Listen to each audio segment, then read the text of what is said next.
there. So you've been hearing all the buzz about the Gossip Girl reboot, right? Yeah. The one that hit HBO Max back in 2021. Oh, yeah. Some people loved it, some hated it. And you're probably curious to figure out, like, was it actually worth all the hype? Right. Well, we're going to be diving deep into 2 video essays from the Friendly Space Ninja YouTube channel. Okay. To get, like, the real story. Okay. We'll unpack, like, what went wrong, compare it to the original, and see what this whole reboot kind of reveals about the state of teen dramas today. Yeah, that's a good question.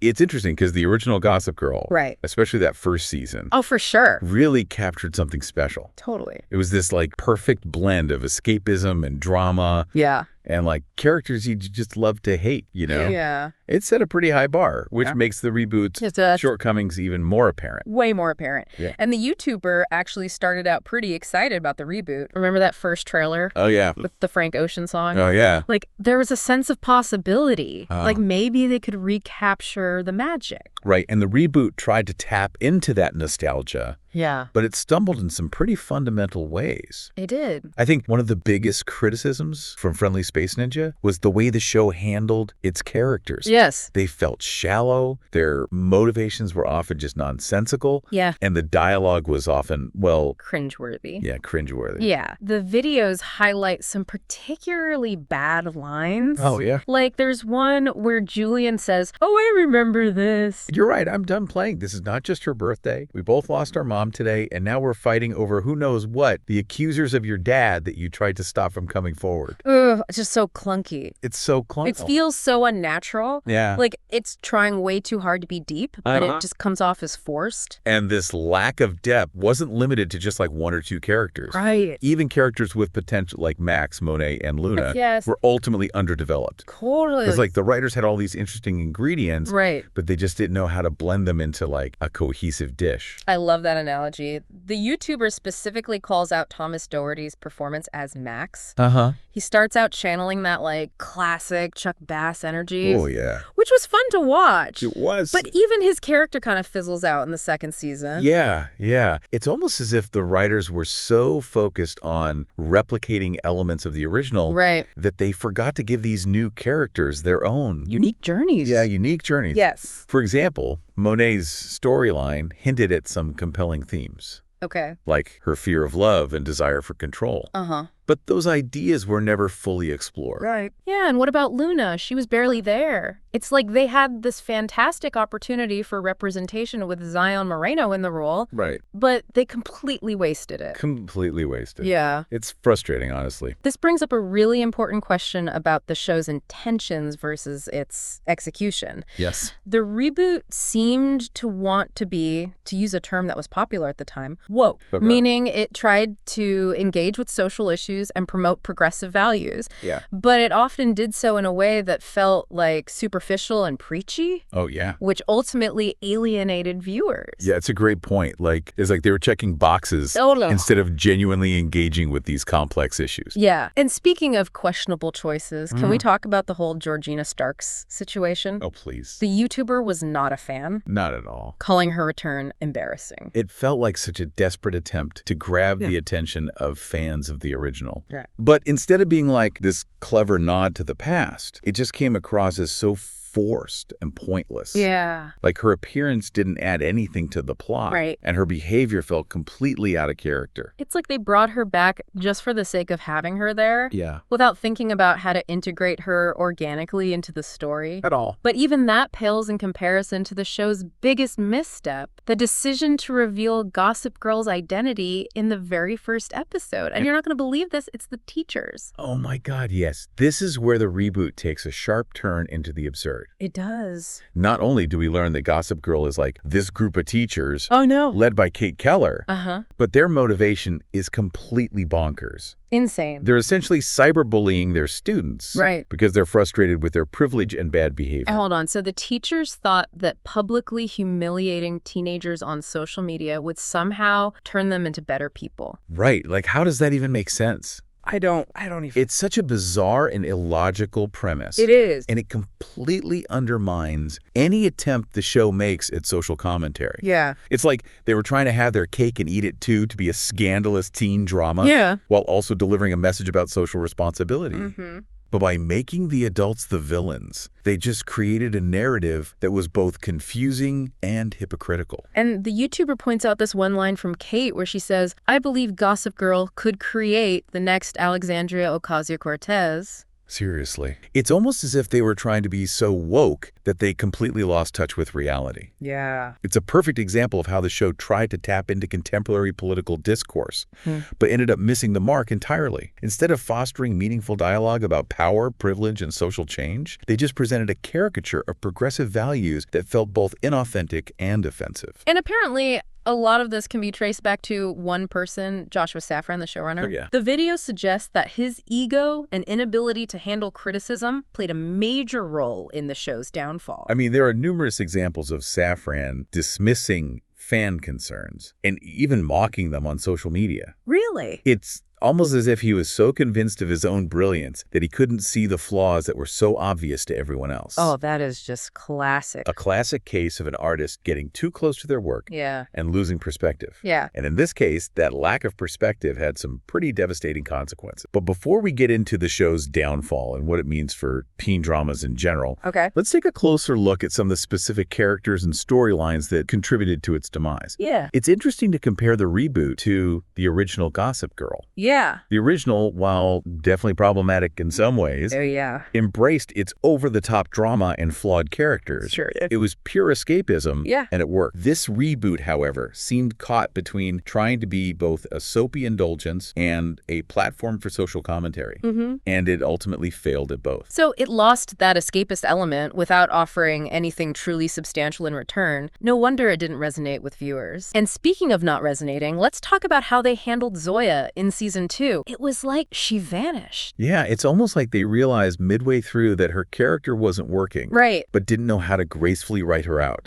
What's particularly frustrating is that they missed out on exploring the complex dynamic between her and Julian, which had so much potential. It did. Instead, Zoya became this one-dimensional, preachy character, which was a disservice to both the actress Whitney Peak and the audience. Totally. And then there's Obi. I think he perfectly embodies the show's struggles with authenticity. The YouTuber calls him a fake-ass wannabe tortured character, which honestly is pretty spot on. Yeah, I'd agree with that. He's supposed to be this, like, woke, socially conscious guy, but he constantly comes across as privileged and oblivious. Yeah, he's a prime example of the show's tendency to present complex themes in a very surface-level way.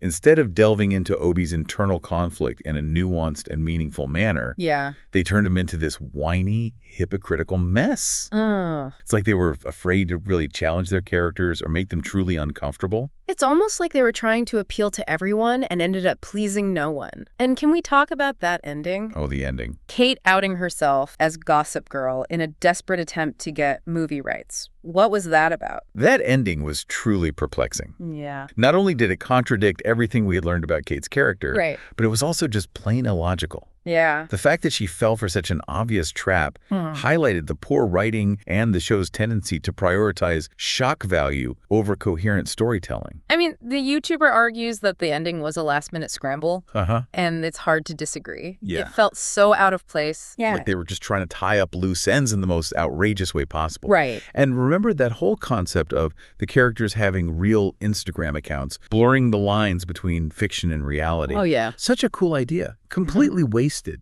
I know. They could have used that to create this, like, really engaging, multi-layered narrative, but it never really went beyond surface level. No. Okay, so we've spent a lot of time dissecting the reboot's missteps. They have. But what does its failure tell us about the state of teen dramas today? The Friendly Space Ninja videos argue that modern teen dramas are often preachy, hypocritical, and lacking in genuine depth. Do you agree? I think there's a lot of truth to that statement. Okay. Many teen dramas today seem more concerned with being trendy and woke than with telling authentic stories that resonate with young people.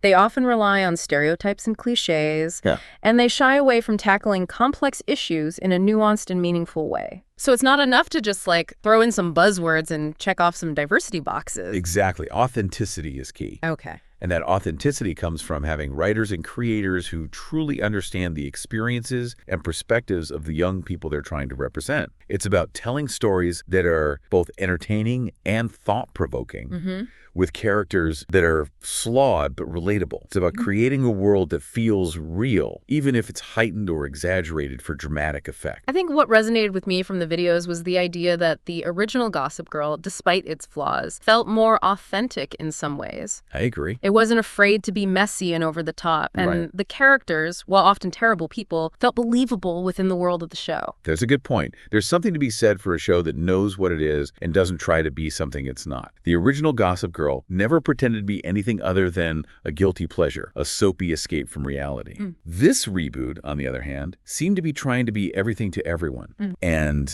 in the process, it lost its identity. Totally. You wanted to be edgy and woke, dramatic and heartwarming, aspirational and relatable. Right. But it ended up feeling muddled and inauthentic. It's like trying to fit a square peg into a round hole. It just doesn't work. So if Gossip Girl 2021 represents what not to do, what would a truly engaging, intelligent teen drama look like today? That's a great question. Yeah. And I think it's one that a lot of creators are grappling with right now. Right. There's definitely an audience out there for teen dramas that are both entertaining and thought-provoking, shows that reflect the complexities of growing up in today's world. But how do you strike that balance? Right. How do you create a show that tackles serious issues without being preachy or losing that sense of fun and escapism? I think it starts with the characters. You need characters who are well-developed with their own unique voices and perspectives. Characters who are flawed, but who we can root for even when they make mistakes. And it's important to remember that teenagers are not a monolith. They come from all walks of life. They have different experiences, different struggles, different dreams. So diversity and representation are key. Absolutely. It's not just about checking boxes. It's about creating a world that feels authentically diverse. Yeah. Where different voices and perspectives are valued and celebrated. And what about the storylines? What kind of stories would resonate with young people today? I think the most compelling stories are the ones that tap into universal truths about the human experience. Okay. Stories about love, loss, friendship, family, identity, and finding your place in the world. These are themes that resonate with people of all ages, but they're especially relevant to teenagers who are going through so much change and uncertainty. So it's about finding those universal themes and then grounding them in the specific realities of being a teenager in today's world. Exactly. It's about showing the challenges they face, the pressures they feel, the hopes and dreams they hold on to. It's about acknowledging the complexities of their lives without shying away from the difficult or uncomfortable truths. So if we're looking for a teen drama that can truly capture the spirit of our times, it needs to be more than just a guilty pleasure or a platform for preaching. It needs to be a reflection of the real world with all its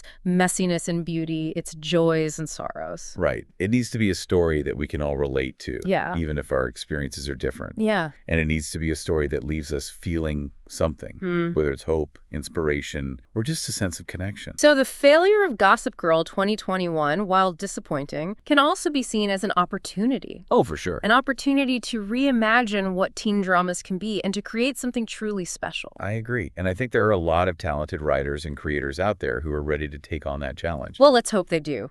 Because as we've learned from this deep dive, there's a real hunger for teen dramas that are both entertaining and thought-provoking, shows that reflect the realities of growing up in today's world. Absolutely. And I believe the success of those shows will depend on their ability to tell authentic stories, create relatable characters, and engage with complex issues in a nuanced and meaningful way. Because ultimately, the best teen dramas are the ones that make us feel seen, heard, and understood. So we've seen what doesn't work. Right. But what would a teen drama that, gets it right Yeah. actually look like? What should creators be striving for? I think it's time to move beyond the Upper East Side. Okay. Beyond those elite prep schools and the constant focus on wealth and status. Those stories have been told, and honestly, they don't reflect the reality for most young people today. Exactly. What about teenagers who aren't living in multi-million-dollar penthouses? Right. What about the challenges they face, the dreams they're chasing, the anxieties they're grappling with? Those are the stories that are waiting to be told. The stories that tap into the universal experiences of growing up, figuring out who you are, navigating relationships, and finding your place in the world. And it's not just about the setting right. No. It's also about the characters themselves. Absolutely. We need to ditch the cookie cutter archetypes. Yeah. And embrace characters who are complex, contradictory, and deeply human. Characters who are flawed but still aspirational. Characters who make mistakes but learn from them. Yeah. Characters who challenge our assumptions and make us think. Characters who feel real, basically. Yeah. People we could actually imagine like encountering in our own lives. Exactly. We need to see characters who are grappling with like real-world issues, mental health, social justice, climate change, economic inequality. Right. But these issues shouldn't be handled in a way that feels preachy or forced. For sure. They should be organically woven into the fabric of the story. Yeah. Reflecting the lived experiences of young people today. And of course, we can't forget about diversity and representation. Absolutely. Teen dramas should reflect the incredible tapestry of cultures, backgrounds, and identities that exist in our world. Yeah. And it's not just about checking boxes. Right. It's about creating characters who are fully realized individuals with unique perspectives and experiences that enrich the storytelling. So, does the failure of Gossip Girl 2021 signal the death of the teen drama? I mean, is the genre doomed? I wouldn't say that. I think it's more of a wake-up call. Okay. A sign that the genre needs to evolve. Okay. It's time to push boundaries, take risks, and create something truly meaningful and impactful. It's time to stop chasing trends and start telling stories that matter. Exactly. And I think audiences are ready for it. They're craving stories that are both entertaining and thought-provoking, shows that speak to their experiences and challenge their perspectives. So even in failure, there's a chance for growth. Yeah. The mistakes of Gossip Girl 2021 can pave the way for a new generation of teen dramas that are more authentic, more inclusive, and more engaging. I truly believe that. And who knows, maybe some writer out there is already working on the next great teen drama. The show that will redefine the genre and captivate a whole new audience. That's an exciting thought. So as you continue to, explore the world of entertainment, keep those questions in mind. What kind of teen drama are you looking for? What stories are waiting to be told? Yeah. And who will be the ones to tell them? Thanks for joining us on this deep dive. We'll see you next time for another fascinating exploration.